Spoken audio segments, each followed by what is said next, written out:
What is up, everybody? Welcome back to another episode of Dancing with the Devil. And today on episode 2, we're going to talk about Robert Johnson and the legend of Robert Johnson. I really do hope you enjoyed the first episode. And if you haven't seen episode 1, please go watch it. I think it's a great episode and it kind of sets up this whole series. Now, before I begin, don't forget to turn down the lights, go grab some snacks, and let's have a spooky good time. The legend of Robert Johnson, though, it's very particular. When I was going to music school and we took music history, this is one of the main stories we start with because it just really set the pavement of what is Satanism and music, and how blues, out of all genres, has a tie to the devil. Now, according to blues folklore, Robert Johnson desired to be one of the greatest musicians of all time. He wanted to be the best blues guitarist, and I'm a big fan of playing blues music, even being a bass player and just running the chords. There's something magical. If you've never seen a blues gig or a blues concert or a blues guitar player, I'm gonna leave you some homework for this weekend. Go and look for a local gig of blues musicians.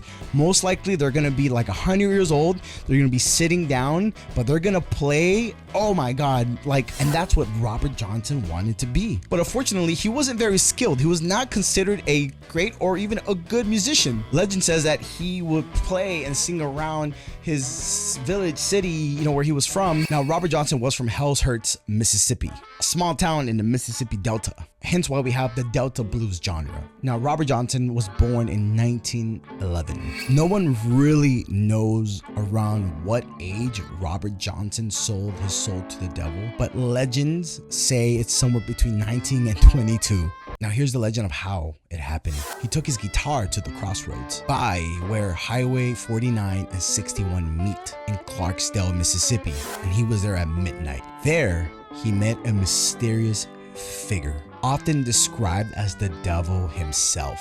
The figure took Robert Johnson's guitar, tuned it, and started playing a couple of songs. And then, after he finished, he gave it back to Robert Johnson.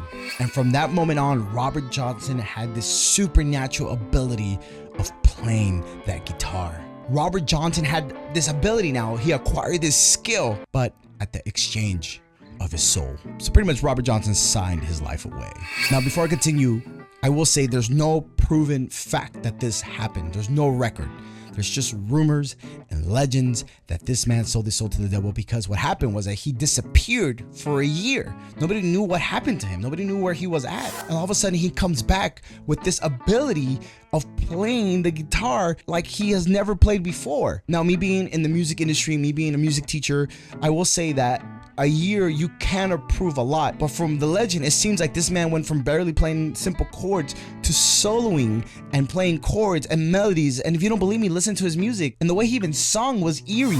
But learning all of that in a year it could be possible. I cannot say it can't, but you have to have an amazing, darn good teacher. And last time I checked, the devil is a musician himself. Some legends claim that his talent was way good for his time. Like if this man time traveled to modern time and took all these abilities and skills and brought it back to his time. I'm not saying there's time traveling involved. I'm just saying that that's how advanced his abilities were to play this guitar. Now let's talk about some of his songs. Some of his songs have haunting demonic imagery. The song Me and the Devil Blues, where he sings, "Me and the devil were walking side by side." The song Hellhounds on My Trail, suggesting he was being pursued by evil forces. Crossroads Blues, which captures a lonely, desperate mood. But I will say that the original lyrics might mean that he was trying to hitch a ride and meet the devil. But at this point, who knows? You see, once somebody creates an idea of something, it is really hard to shake that idea off and compare it or even relate it to that object, that person.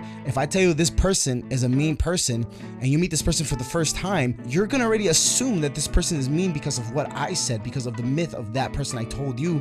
And this person could probably be the nicest person, but because of my influence and my words, you would not see this person the same. And it's almost hard to shake off the idea you have of this person. So I'm gonna say the same thing with Robert Johnson. Because of the legends and the rumors of this man selling his soul to the devil, I can imagine everybody tied everything that he was being pursued or the devil was with him. This man could probably be sleeping and they're like, oh, he snores like the devil. This man could be eating. He's like, oh, he's eating like the devil. Now, Robert Johnson did die at the age of 27, hence starting the beginning of the 27 Club. What is the 27 Club? 27 Club is a club where all these great musicians and artists die at the age of 27. And all those artists and musicians, there are claims of them selling their souls to the devil or making some kind of pact with some malevolent force. And at the age of 27, it comes and gets his soul as payment. No one really knows the exact death of Robert Johnson, but there's the belief that he was poisoned through whiskey. There's this, Robert Johnson was talking to this gal, his lover husband, her lover husband was there. He got jealous, he poisoned his whiskey, and then Robert Johnson drank this whiskey, and then boom, he fell to the floor. They took him, he died several days later, but apparently, according to legend, that while he was dying, he will be on all fours, howling and barking like a dog. Some people say that it was him in pain. Some people say it was him being possessed by the devil and taking over his body. I don't know, but this is the beginning of that 27 Club, and this is probably one of the most famous stories of people selling their souls to the devil. Now, we talked about Paganini before, and yes, but Robert Johnson pretty much paved the contemporary version of modern soul-selling people. That sounds horrible. Wow, what a story, what a legend.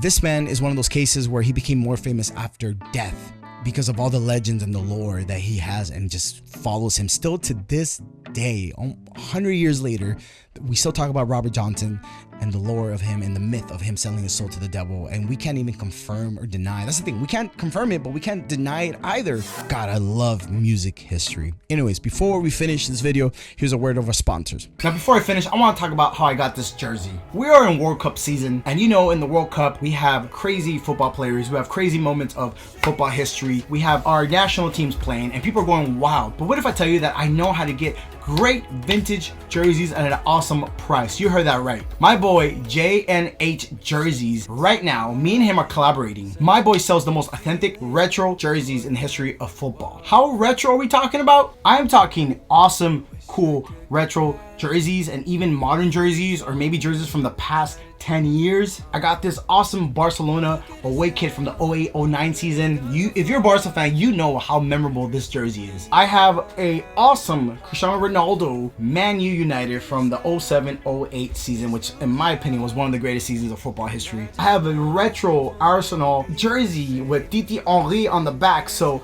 I'm just saying, like, yo, these are legit original. Like, my boy does not play around. And last but not least, I have this awesome Messi jersey of that memorable season with Pep Guardiola took over Barca and changed football history forever with Messi. What I'm trying to say is that my boy sells the most authentic, awesome, best retro jerseys and modern jerseys. Hence why I got my Team USA jersey for this World Cup. Now, if you DM him right now on Instagram, say my name throughout the whole World Cup, say, hey, Leo Vasquez sent me, he'll give you a 10% discount. 10% discount. And let me tell you, his prices are great. He also does specials where he's like, hey, Ronaldo's playing today. If Ronaldo scores, I'm giving a jersey 50% off. Or hey, USA's playing today. If Pulisic scores, 50% off. Like, he does stuff like that right now during the whole World Cup. So don't take it from me. My boy is going hard with these jerseys. So, yo, hit up my boy right now, JNH Jerseys. I'll leave the link down below.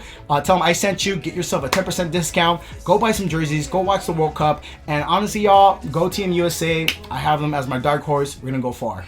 Ooh, all right, y'all. Well, I hope you guys enjoyed episode 2 of Dancing with the Devil. Don't forget to like this video, subscribe to his YouTube channel, tell everybody about this channel, send him this video. I'll see you guys in another episode. I can't wait for episode 3. It's gonna be a good one. It's gonna be a good one. All right, so subscribe, and I'll see you guys later. Okay, love you. God bless. Take it easy, y'all. Bye.